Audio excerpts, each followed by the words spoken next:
Такой наглости еще не было. Зеленский приказал Западу отдать все.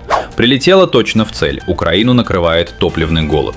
В НАТО сказали открыто: Москву не победить, а санкции бьют по своим. Мерц теряет власть. В Германии уже обсуждают, кто займет его кресло. Привет, друзья. 4 августа на дворе, и по традиции только самое важное за сутки. Больше новостей в моем телеграме. Ссылка в описании. Жмите лайк, подписку и начинаем. Смотрите, что произошло. Зеленский выступил перед всем дипломатическим корпусом Украины. Долгая речь. И в ней он опять про мир. На самом деле все как под копирку. Украина хочет мира, Украина никогда не хотела этой войны, а виновата одна Москва. Знакомо? Мы это слышим уже не первый месяц. Но вот в чем проблема. За громкими словами ни одного конкретного шага, ни одной реальной мирной инициативы. Только обвинения и дежурные фразы для протокола. Украина продолжает делать все возможное, чтобы у этой войны был шанс на дипломатическое завершение. Именно Украина хочет мира. Именно Украина ни дня не хотела этой войны. Именно Россия делает все возможное, чтобы затянуть эту войну и нанести как можно больший ущерб Украине. Мы работаем на дипломатическом фронте. Все лидеры, которые могут помочь, знают, что мы готовы к любым содержательным форматам. Путин не готов. И в этом-то и проблема. А теперь к главному. Ради чего вообще собирали послов? Оказалось, речь совсем не про переговоры. Зеленский поставил дипломатам новый критерий. Отныне посла оценивают не по дипломатии, а потому, сколько оружия и денег он привез. Качество работы посольства должно измеряться количеством оружия, которое получает Украина, финансовой поддержкой, политическими решениями и конкретными шагами, которые оказывают давление на врага. Посол Украины должен знать, сколько ракет для ПВО есть в стране, в которой он работает. И как сделать так, чтобы ракеты были не где-то на складах, а в наших пусковых установках здесь, в Украине. То есть получается, хороший посол – тот, кто выбил больше, плохой – тот, кто вернулся с пустыми руками. Дипломатия превратилась в чистое снабжение. Разве так выглядит страна, которая на самом деле хочет закончить конфликт? Мне кажется, нет. А дальше Зеленский фактически расписался в собственной слабости. Прямо сказал: сама Украина зиму не переживет. Энергетика на грани, впереди холода. Отсюда и новая задача послам – срочно выбить у Запада так называемый зимний пакет. Причем с четким списком. Оборудование, ресурсы, тяжелое ПВО, ракеты для Патриот. Все под срочные сроки. Зимний пакет для Украины – это не просто громкое словосочетание. Премьер-министр должен четко понимать, что нужно Украине этой зимой. Кто конкретно на внешнеполитическом направлении должен обеспечить Украине тот или иной результат, те или иные поставки, те или иные важные, безусловно, срочные решения. Это четкий перечень финансовых потребностей, четкий перечень оборудования, конкретных ресурсов, конкретных потребностей наших общин и политических договоренностей, которые должны все это обеспечить. Конечно, ракеты для патриотов, конечно, ракеты для нашей системы ПВО, конечно, для айрисов, хоков, сэмти, насамсов и так далее. По сути, это прямое признание. Без Запада страна не тянет вообще. Ни зимой, ни на фронте, ни в экономике. И об этом сказано вслух, прямо перед всеми. И вот итог. На словах миролюбие и готовность к диалогу. На деле ставка на новые миллиарды, новые поставки и продолжение противостояния. Мир остается только в заголовках, а в реальности очередной запрос на оружие. Удары по украинской топливной системе сделали свое дело. И теперь на Украине объявили тяжелое решение. То, что раньше видели на российских заправках, докатилось до украинских. В стране вводят ограничения на продажу дизеля. Причина простая – дефицит. Топлива банально не хватает. Откуда взялась нехватка? Причин сразу несколько. Первое – удары по топливным складам и заправкам. Бьют точно, бьют по узлам. Результат налицо. Вторая – на мировом рынке топлива стало меньше. Сказалась обстановка вокруг Ормузского пролива. Цены в Европе поползли вверх. А ведь именно Европа – главный поставщик для Киева. Но когда топлива не хватает самим европейцам, реэкспорт уходит на второй план. Своя рубашка ближе к телу. И вот что важно понять. Во многом Украина сама загнала себя в этот угол. Дело не только в том, что Киев первым начал бить по российским НПЗ. Проблема куда глубже. Годами вопрос топливной безопасности там просто игнорировали. От Советского Союза Украине достались крупные заводы по нефтепродуктам. Мощные, серьезные предприятия. И что с ними стало? Почти все закрыли за ненадобностью, а 2 оставшихся выведены из строя ударами. Итог получается тяжелый. Без топлива украинская техника никуда не поедет. И генераторы тут не спасут. Их ведь тоже надо чем-то заправлять. А запасов все меньше. А Москва на этом останавливаться не собирается. Задача – перекрыть все каналы поставок разом. И морской путь через Одессу уже закрыт. Кольцо сжимается, и выхода пока не видно. Дальше будет только жестче. И это только начало большой топливной осады. Экономика ударила по Финляндии и Евросоюзу сильнее любых громких лозунгов.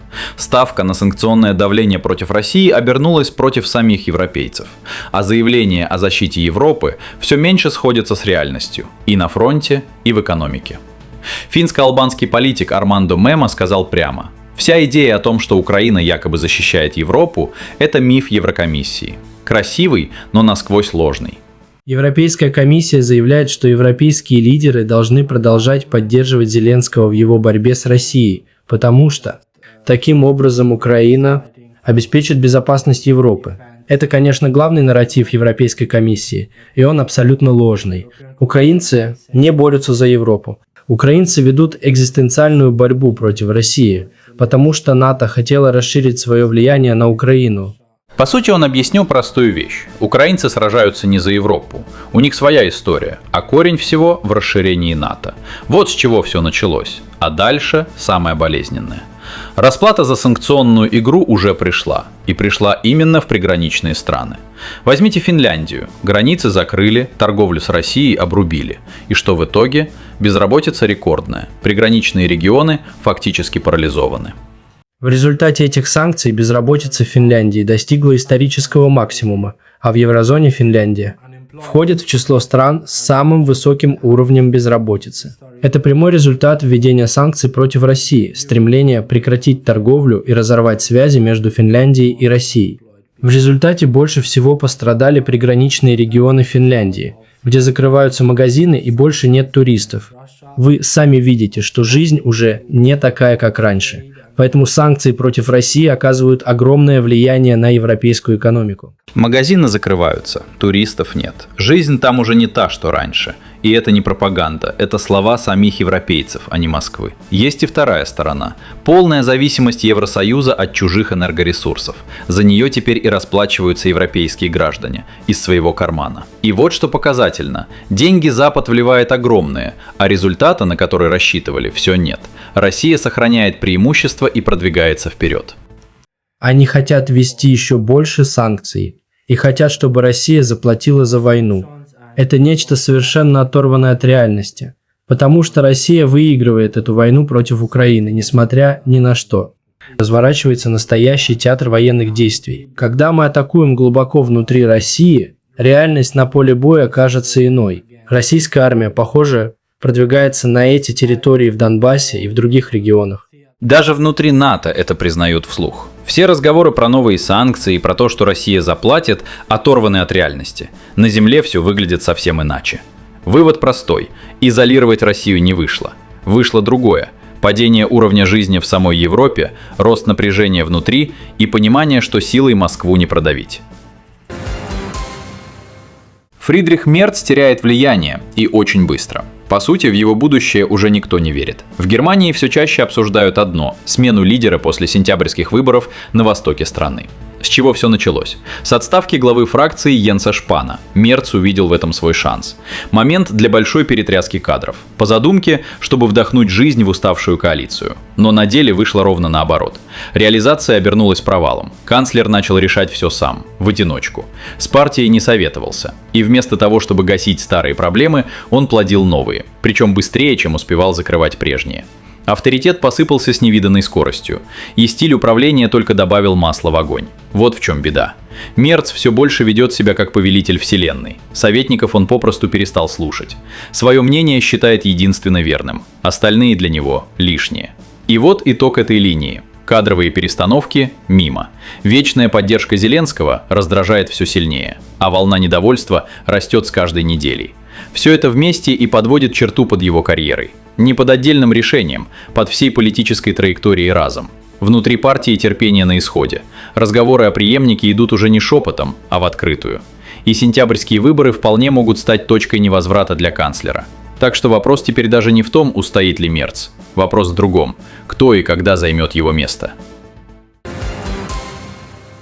А теперь самое важное в двух словах. Что мы имеем? Зеленский снова вышел с речью о мире, но по факту все свелось к одному – выбить с Запада побольше оружия и денег, а заодно признать, что без чужой помощи страна зиму не тянет. Одновременно Украину накрыл топливный дефицит. Удары по складам и заправкам сделали свое дело. Дизель пошел по ограничениям, а морской путь через Одессу Москва уже перекрыла.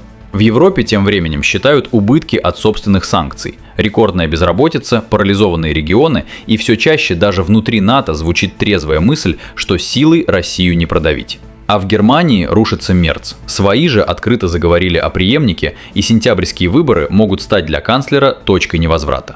Что скажете по этому поводу? Делитесь мыслями в комментариях, я все читаю. Лучшая благодарность каналу – лайк и подписка. Больше новостей в моем телеграме, ссылка снизу. Медиашот был с вами, до новых встреч.